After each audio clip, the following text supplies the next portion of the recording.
em todo esse tempo de ministério que nós vamos exercendo durante a nossa vida sacerdotal, eu sempre procurei, sempre tive muita preocupação de catequizar, de mostrar a doutrina de Nosso Senhor, evidentemente não só nas catequeses, mas também dentro das homilias, tanto quanto é possível, porque para a maioria das pessoas é a única oportunidade que tem de ouvir assim de modo mais claro e presencial a voz da igreja.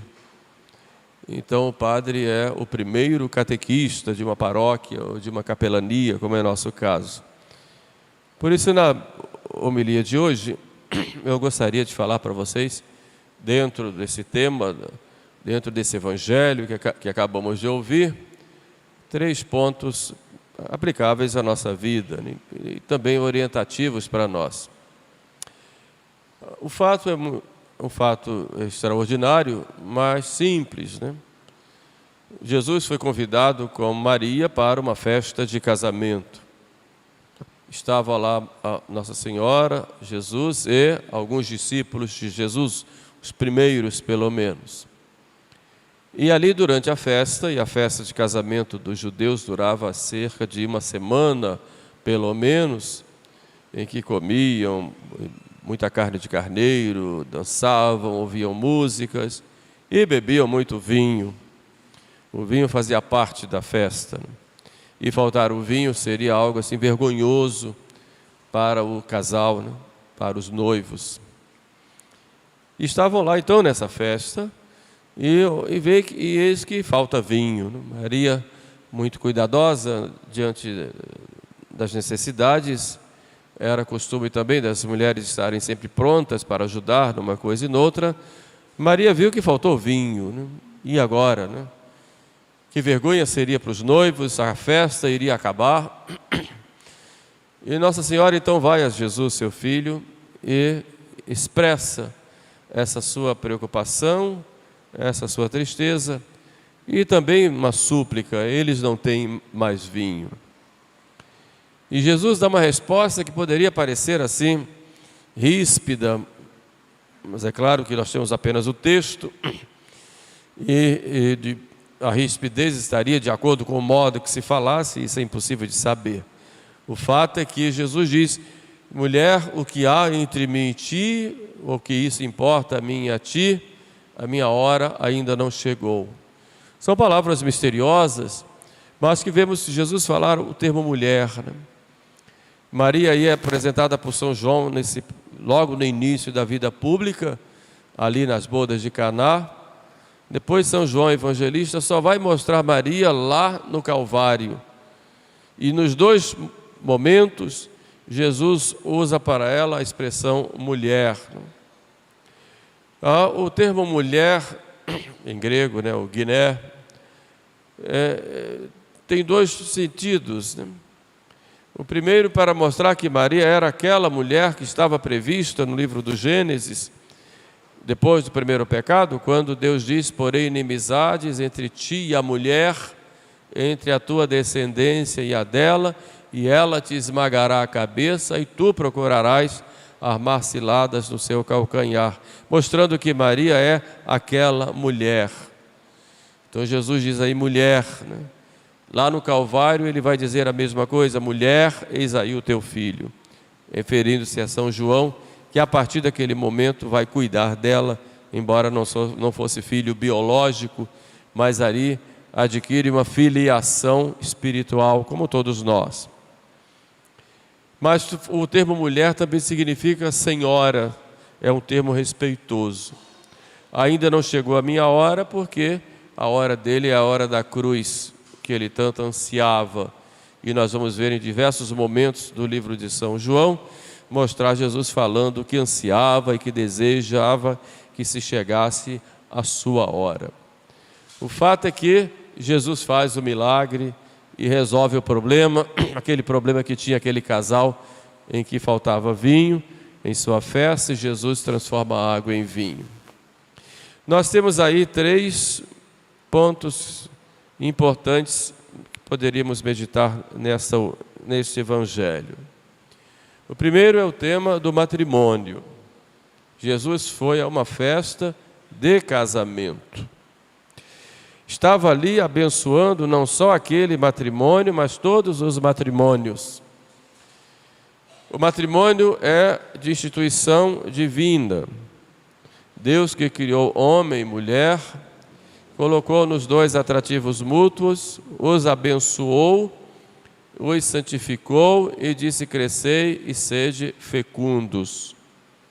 O matrimônio é, pois, de instituição divina, que tem dois fins: um fim do bem dos cônjuges e o fim da geração e educação dos filhos. Matrimônio é uma aliança que o homem e a mulher fazem um com o outro, em que se doam mutuamente em um dar e um receber, com esses dois fins, um caráter unitivo, o fim unitivo para o bem dos dois, crescimento dos dois, santificação dos dois, realização dos dois um no outro e a educação, geração e educação dos filhos, em que Deus os chama para colaborarem com Ele na obra entre um homem e uma mulher. Por isso, todo relacionamento íntimo, pela própria atração dos sexos, só pode ser realizado dentro do matrimônio, porque tem esse caráter unitivo e procriativo dentro do próprio matrimônio. Fora disso, é sempre pecado, né? E é claro que se são duas pessoas solteiras, chama-se fornicação. Se uma das duas é casada, chama adultério. Se são as duas do mesmo sexo, entre homens pelo menos, se chama sodomia. Mas é sempre fora da ordem estabelecida por Deus, que criou esse desejo, esta busca da realização do prazer sexual dentro do próprio matrimônio, como Deus fez. E é claro que entre cristãos, esta união tem que se realizar como um sacramento. Ou seja, essa união querida por Deus é elevada a um canal da graça de Deus. De modo que o noivo e a noiva são os dois que realizam o matrimônio. Não é o sacerdote na igreja quem faz o matrimônio e quem administra o matrimônio. Ele, em nome da igreja, assiste e abençoa. Mas os ministros do matrimônio são os noivos, que através do sim dos dois se entregam e se recebem mutuamente por toda a vida. E a Sagrada Escritura diz lá de modo bem claro: por isso deixará o homem o seu pai e sua mãe, se unirá à sua mulher, e os dois serão uma só carne. E o que Deus uniu, o homem não separe. O matrimônio, pois, possui essa primeira propriedade da unidade. E voltamos aí ao caráter unitivo do matrimônio. São uma só carne.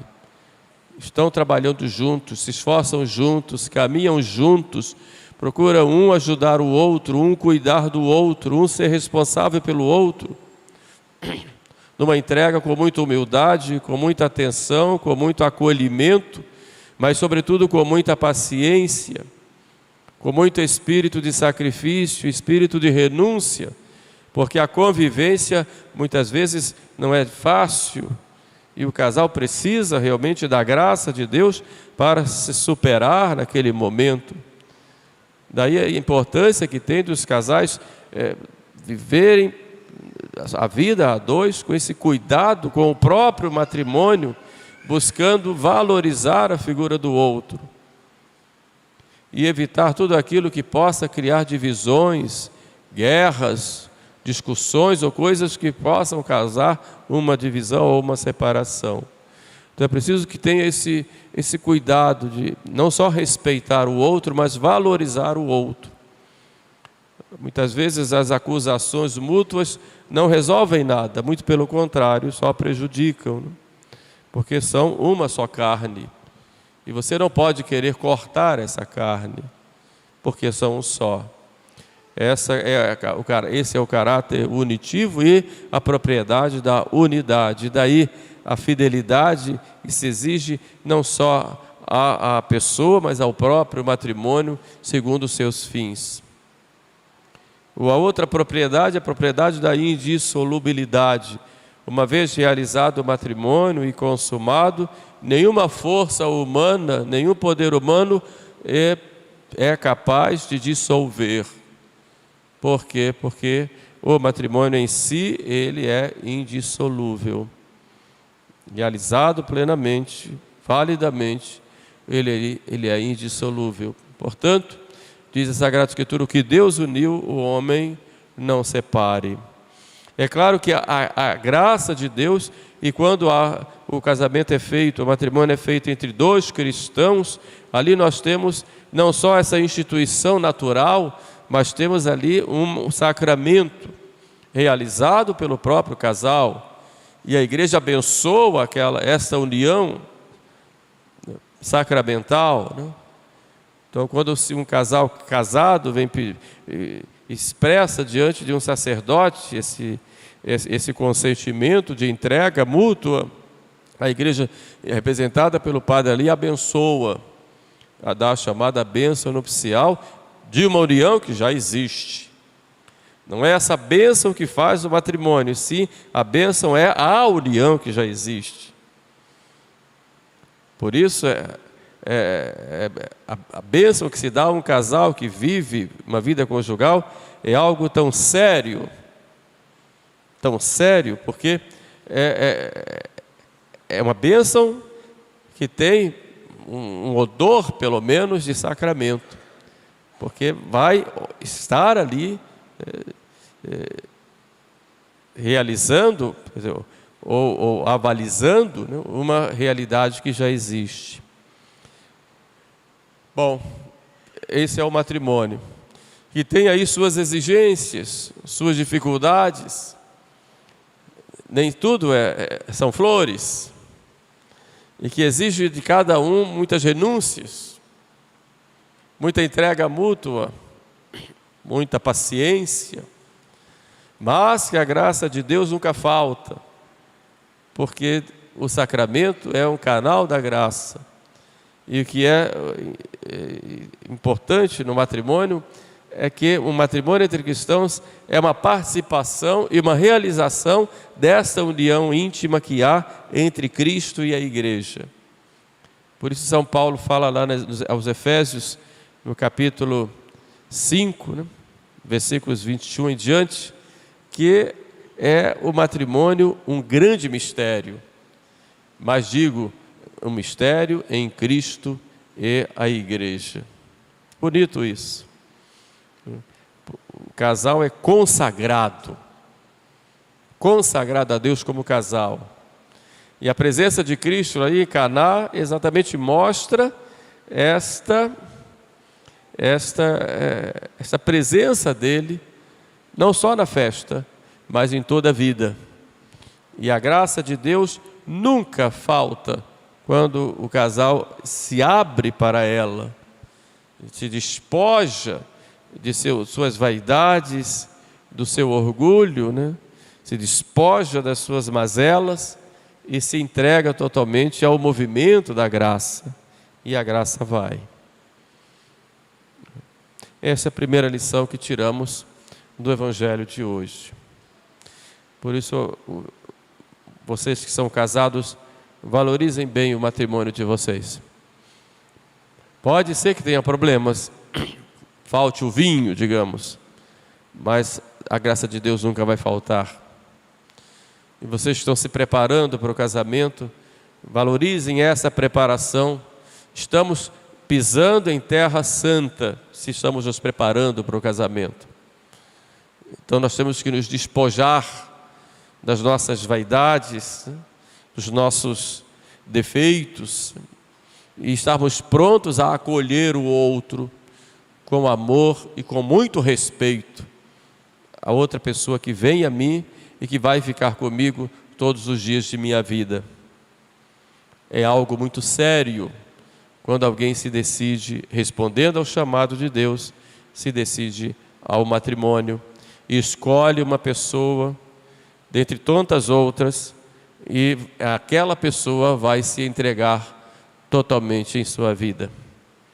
Por isso é preciso se preparar com oração, com o diálogo, com o respeito, com espírito de renúncia, buscando não fazer do outro um objeto seu, mas alguém que vai caminhar com você durante toda a sua vida para se santificar e para ser também santificado com a sua presença. Mas é algo grandioso o matrimônio. Um segundo ponto que surge também desse evangelho é a importância de Maria Santíssima na história da salvação. Maria Santíssima, ela disse um sim a Deus quando o anjo avisou que ela seria a mãe de Salvador. E aquele sim a Deus foi o sim para ela ser mãe de Deus. Mas ela, tornando-se mãe de Deus, porque é mãe de Jesus, que é Deus, ela também se tornou nossa mãe. Então ela é filha de Deus Pai, mãe de Deus Filho, esposa do Espírito Santo, mas tem esse grande privilégio de ser a mãe de Deus. Daí nós vemos quando Maria vai visitar Isabel, sua prima, fica cheia do Espírito Santo, e diz que a alegria minha que a mãe do meu Senhor me vem visitar. Ela reconhece ali que Jesus é Deus e que Maria é a mãe de Deus. Então essa relação com Deus é uma relação de maternidade, é a maternidade divina. Só que essa maternidade de Maria para com Deus também é uma maternidade para conosco, que somos resgatados pelo sangue de Jesus.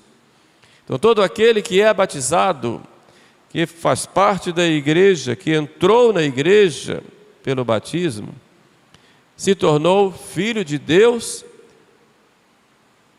e filho de Maria. Maria adquire, pois, essa maternidade dada pelo próprio Deus. Porque Jesus começa uma nova geração de seres humanos. A antiga geração caiu em Adão. Mas se por um homem caiu o pecado, entrou o pecado no mundo, diz lá São Paulo aos Romanos, por outro homem entra a salvação. E esse homem é Jesus. Então Jesus é o novo Adão, enquanto Maria é a nova Eva. E quando Jesus começa essa nova geração dos resgatados, ele se entrega para nosso resgate. Então nós, como batizados, como cristãos, como ungidos, nós somos dessa nova geração e temos esta mãe desta nova geração que é Maria. Então quando nós nos tornamos filhos de Deus, nos tornamos pela graça irmãos de Jesus Cristo e portanto também filhos de Maria. Daí a relação de Maria para com Deus, mãe de Deus, e a relação para conosco, mãe nossa. Mãe de Deus e mãe nossa. Com Deus, ela se submete, porque ela é mãe de Deus, mas é filha também, porque ela é criatura. Deus, é o Criador, e ela é criatura, mas é a maior das criaturas. E diante de Deus, ela se prostra e pede. Por isso, alguns santos a chamam de onipotência suplicante, porque ela pede. E o que nós vemos em Caná da Galileia, ela vendo a necessidade dos filhos, que somos nós, ela vai a Jesus e diz, eles não têm mais vinho. Mas poderia dizer outra coisa, que nós podemos pedir a Maria. E quantas coisas podemos pedir à nossa mãe do céu. E quando pedimos a Nossa Senhora, ela pede a Jesus. E ela, vendo as nossas necessidades, ela é tocada pelo seu amor e pede e suplica. Maria tem essa função de ser a intercessora junto de seu filho pelas nossas necessidades. Por isso nós confiamos em Maria, porque confiamos em Deus. Não há aí um exagero ao dizer isso, porque os corações de Jesus e de Maria estão tão unidos que não existe uma concorrência de quem tem mais devotos. Todo devoto de Maria é devoto de Deus. Todo aquele que ama Maria ama a Deus. Não existe aí uma disputa. Pelo contrário, o que Maria faz é nos levar a Deus. Por isso vamos ver Maria Santíssima dizer aos servidores: fazei tudo aquilo que Ele mandar, fazei tudo aquilo que Ele vos disser. Maria nos dá aí um programa de vida e um programa de santidade. Fazer a vontade de seu Filho é o segredo para podermos estar unidos a Ele, unidos a Deus e caminharmos nesse mundo, vivendo a nossa vida com sentido. O verdadeiro sentido da vida é estar com Deus. Não posso ter o verdadeiro sentido da vida nas minhas vaidades, ou ter o sentido da vida em ganhar muito dinheiro, porque eu posso ter muito, mas um dia eu vou perder, e depois? E será que isso vai me trazer a abundância de bens morais, psicológicos e etc., e espirituais? Por mais que eu tenha, nada vai me saciar, eu vou sempre precisar de algo mais. Não posso fazer do meu sentido da vida um cigarrinho de maconha. Pode dar um certo alento, um certo êxtase naquele momento, mas logo passa. E depois vem a tremedeira e eu quero mais para poder sair daquele momento de abstinência. E digo com relação à bebida, com relação a outras drogas, à pornografia e tantas outras coisas que escravizam o ser humano, porque o verdadeiro sentido da vida não está nessas coisas, está em Deus. Queira ou não queira aceitar, essa é a verdade e a realidade. Você não vai ser feliz se não for em Deus. Não no aplauso do mundo, no poder que o mundo pode te dar. Tudo isso passa. E muitas vezes é falso. Nosso sentido está em Deus. E quando Maria nos diz: fazei tudo aquilo que Ele vos disser, vos mandar, Maria está dizendo: eu estou ensinando para vocês qual é o verdadeiro sentido da vida. E se não seguirem, vocês vão cair. Vocês vão cair no desespero. Como tem aumentado o número, por exemplo, de suicidas no mundo? Quanto desespero! Como tem aumentado o número de divisões em famílias, separações, brigas entre irmãos, cada vez mais, pessoas se desentendendo, divisões nas igrejas, porque não se está buscando aquilo que é o verdadeiro sentido da vida, que Maria nos diz: fazer tudo aquilo que Ele vos disser. Mas nós buscamos mais nossos prazeres, nossas vaidades, ou fazemos as coisas do nosso jeito. Então Maria nos ensina exatamente isso. É esse o verdadeiro sentido da devoção a Maria. Maria para com Deus, Maria para conosco. Suplica por nós, pede por nós e nos ensina como agir. Esta é a relação de Maria. Deus e nós, como mãe que ela é. Mas peguemos um terceiro ponto desse evangelho, em que Jesus faz o milagre transformando a água em vinho.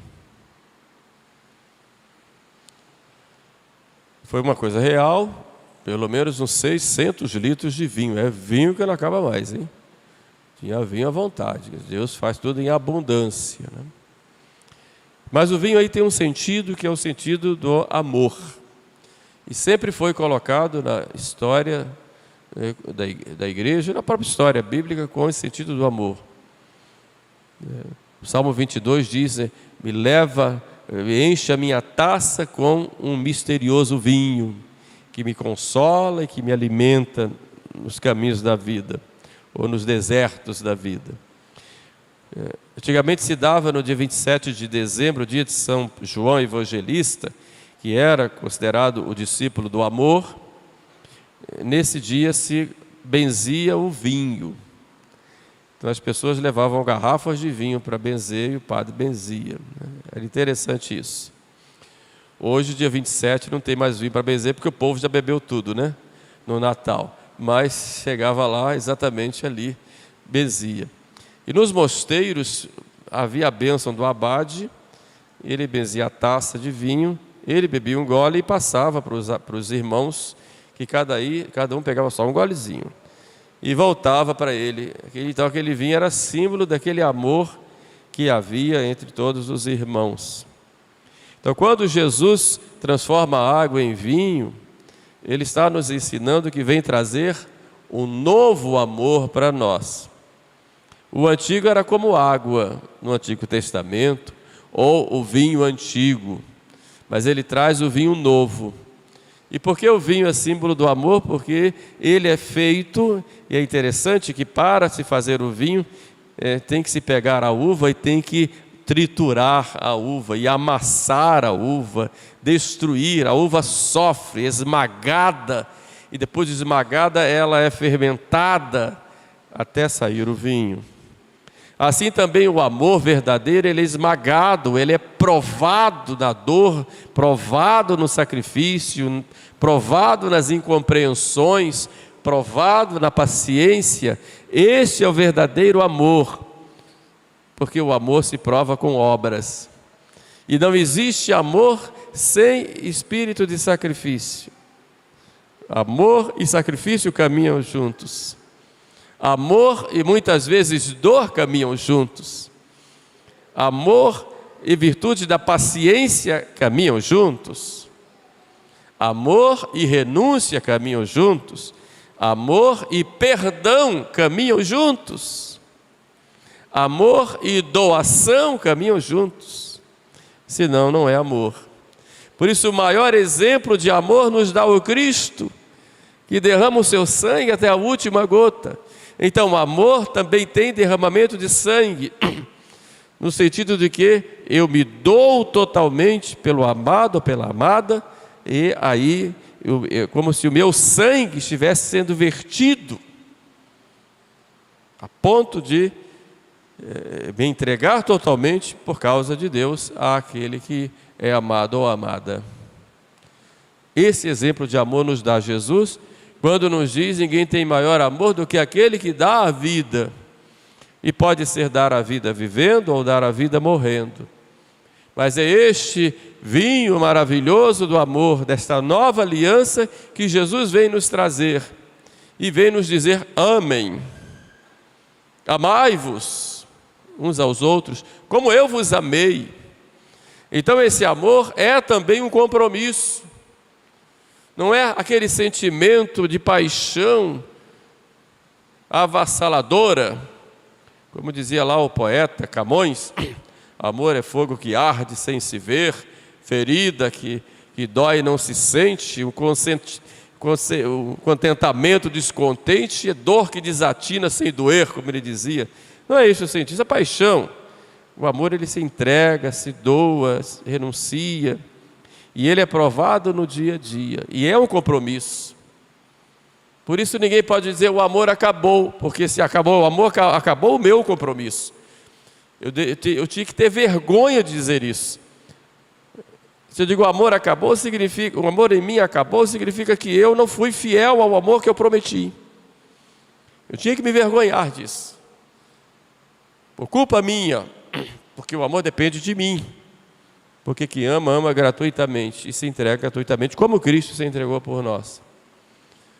Quando Cristo transforma a água em vinho, então Ele está dizendo: amem. Vivam esse amor. Esse amor que deve elevar a Deus. E de Deus vem a nós. Exemplo de amor, como eu disse, é a cruz. Vem de Deus e se espalha. Como Cristo de braços abertos.